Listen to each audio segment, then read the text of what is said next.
Bismillahirrahmanirrahim. Assalamualaikum warahmatullahi wabarakatuh. Alhamdulillahirabbil alamin. Hamdan katsiran thayyiban mubarakan fih. Kama yuhibbu rabbuna wa yardah. Wa asyhadu an la ilaha illallah wahdahu la syarikalah. Wa asyhadu anna Muhammadan abduhu wa rasuluh. Allahumma shalli ala nabiyyina Muhammad wa ala alihi wa man tabi'ahum bi ihsanin ila yaumiddin. Allahumma inna nas'aluka ilman nafi'a wa rizqan thayyiba wa amalan mutaqabbala. Bapak, ibu-ibu, para jamaah yang mungkin senantiasa dirahmati dan diberkahi oleh Allah Subhanahu wa taala. Kita bersyukur pagi hari ini kita kembali diberi nikmat melaksanakan sholat subuh berjamaah. Kali ini kita akan kembali merenungkan ayat-ayat dalam Al-Quran, dalam kitab suci kita. Setelah kemarin kita melihat pembahasan saking surat Al-Baqarah 54, kali ini kita lihat pembahasan saking surat Ali Imran ayat 135, yaitu tentang pembahasan yang sama, masih menyambung pembahasan sebelumnya, yaitu tentang bertaubat. Allah Subhanahu wa taala berfirman dalam surat Ali Imran ayat 135, "Walladzina idza fa'alu fahishatan aw zalamu anfusahum dzakarallaha fastaghfaru lidzunubihim wa may yaghfiru dzunuba illallah wa lam yusirru ala ma fa'alu wa hum ya'lamun." Allah berfirman, dan mereka yang melakukan perbuatan fahisyah, perbuatan keji, atau menzolimi diri mereka sendiri, lantas mereka mengingat Allah, lalu mereka beristighfar, meminta ampun terhadap dosa-dosa mereka. Dan siapakah yang mengampuni dosa-dosa itu melainkan Allah. Mereka lantas tidak terus-menerus melakukan dosa tadi, wahum ya'lamun, dan mereka dalam keadaan mengetahuinya. Maka beberapa kesimpulan para jamaah sekalian saking surat Ali Imran 135 tadi. Yang pertama, ayat ini menjelaskan tentang perintah untuk bertobat. Ya, ayat ini menjelaskan tentang perintah untuk bertobat, di mana setiap orang yang berbuat fahisyah atau menzolimi diri mereka sendiri, maka diperintahkan untuk memintakan ampun pada Allah Subhanahu wa taala. Maka dia segera bertobat. Kesimpulan yang kedua di sini, tobat itu dilakukan segera mungkin. Kemarin telah kita lihat kisah saking kaumnya Nabi Musa, bahwa mereka ketika ingin bertobat, mereka ketika itu langsung saat berbuat dosa maka dituntut langsung untuk fatubu, untuk bertobat pada Allah Subhanahu wa taala. Fatubu ila bari'ikum, bertobatlah kalian kepada Allah Subhanahu wa taala. Menunjukkan bahwasanya tobat itu dilakukan segera mungkin, tidak boleh nunda-nunda. Kemudian ayat ini menunjukkan juga bahwasanya dosa itu ada dua macam. Yang pertama, dosa yang disebut dengan fahisyah, perbuatan keji. Yang kedua, yang dibawa fahisyah, yaitu yang dibawa perbuatan keji. Atau para ulama itu bagi dosa itu ada dua macam. Yang pertama al-kabair, yang kedua as-saghair. Al-kabair itu artinya dosa besar, as-saghair itu artinya dosa-dosa kecil.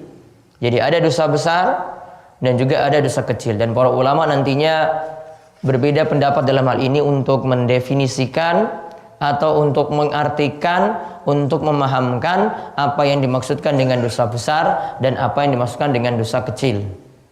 Kesimpulan yang paling bagus disebutkan saking Ibnu Taimiyah.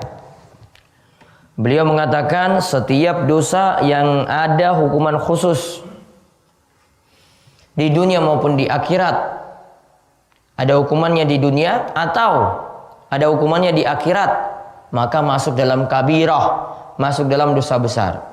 Contoh misalnya Nabi SAW sebutkan ada hukuman Beliau ancam, man ghassana falaysa minna, siapa yang berbohong pada kami, mengelabui kami, maka tidak termasuk golongan kami. Siapa yang berbohong pada kami atau mengelabui kami, maka tidak termasuk golongan kami. Ketika itu Nabi SAW mengucapkan hal ini saat pedagang ada yang berbohong ketika Nabi SAW itu melakukan sidak di pasar. Ada yang menjual gandum yang bagus ditampakkan di luar, yang jelek itu ditampakkan atau disembunyikan dalam satu tumpukan. Yang jelek itu di dalam, yang bagus-bagus itu di luar. Nabi SAW masukkan tangannya ke dalam tumpukan gandum tadi, dapat yang jelek tadi. Kemudian Nabi SAW itu mengatakan, man ghasyana falaysa minna, siapa yang berbohong pada kami, mengelabui kami, tidak termasuk dalam golongan kami. Contoh ada hukuman di dunia, hukuman rajam bagi orang yang melakukan zina atau perselingkuhan. Contoh lagi bagi orang yang minum minuman keras, itu ada hukuman juga had, hukuman yang diberikan dalam syariat atau dalam hukum Islam. Contoh lagi membunuh, ya nafsu bin nafsi, ya bunuh dibalas juga dengan bunuh, eksekusi mati. Maka menunjukkan bahwasanya dosa seperti ini ada hukuman di dunia, maka dihukumi sebagai dosa besar. Contoh lagi ada hukuman di akhirat bagi para wanita yang tidak menutup aurat, keluar rumah nampakkan rambutnya, keluar rumah orang ngangge jilbab. Maka ketika itu Nabi SAW itu ancam, wanita seperti ini yang berpakaian kasiyatun ariyatun ma'ilatun mumilat, mereka adalah para wanita yang berpakaian tapi telanjang. Disebutkan dalam hadis, di akhir hadis disebutkan mereka tidak akan mencium bau surga. Padahal bau surga dapat dicium dari jarak yang sekian dan sekian. Jadi nutup aurat itu bukan perkara kecil, namun perkara besar yang nanti ancamannya sampai dikatakan tidak akan mencium bau surga. Maka tolong ibu-ibu, para jamaah sekalian, bisa lebih perhatian lagi nutup aurat. Jaga ketika keluar rumah, wajib nutup rambut, nutup anggota tubuh, ngangge jilbab.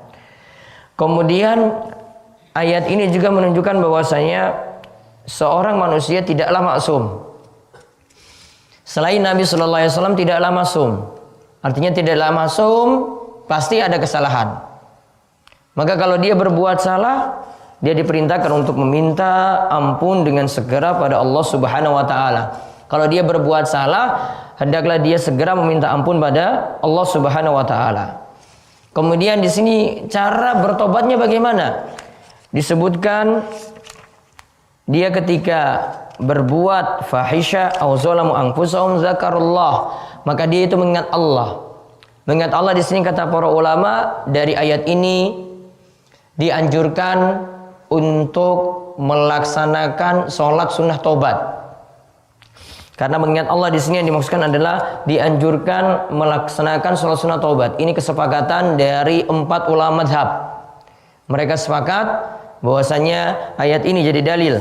Surat Ali Imran tadi ayat 135 jadi dalil dianjurkannya sholat sunnah tobat. Jadi yang berbuat dosa besar, dia ingin bertobat, menyesali apa yang dia lakukan, maka dia segera melakukan sholat sunnah taubat. Namun ini bukan syarat wajib. Syarat wajibnya kemarin yang telah disebutkan, syarat taubat itu ada 5. Yang pertama ikhlas, yang kedua itu nyesal, yang ketiga itu kembali taat, yang keempat itu tidak akan mengulangi dosa tersebut lagi. Dia bertekad tidak akan mengulanginya di masa akan datang. Kemudian yang kelima, bertobat sebelum waktu diterimanya tobat itu habis. Bertobat sebelum waktu diterimanya tobat itu habis.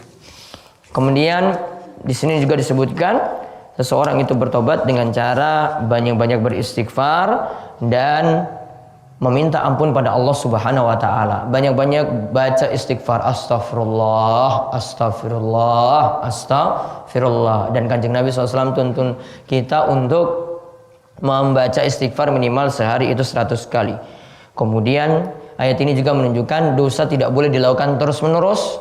Kalau memang sudah bertobat, maka langsung tobat, tidak boleh lanjut. Orang dilanjut ke dosanya. Maka kalau mau tobat, langsung berhenti dari maksiat tadi.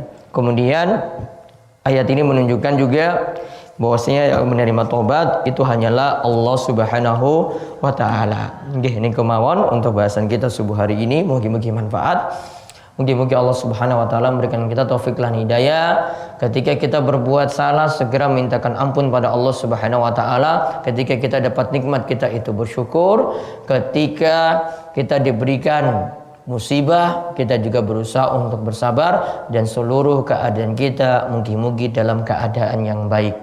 Demikian, mudah-mudahan bermanfaat dan semakin memperbaiki diri kita untuk masa-masa berikutnya. Kita tutup kalian doa kafaratul majlis. Semoga subhanakallahumma bihamdika asyhadu an la ilaha illa anta astaghfiruka wa atubu ilaik. Assalamualaikum warahmatullahi wabarakatuh.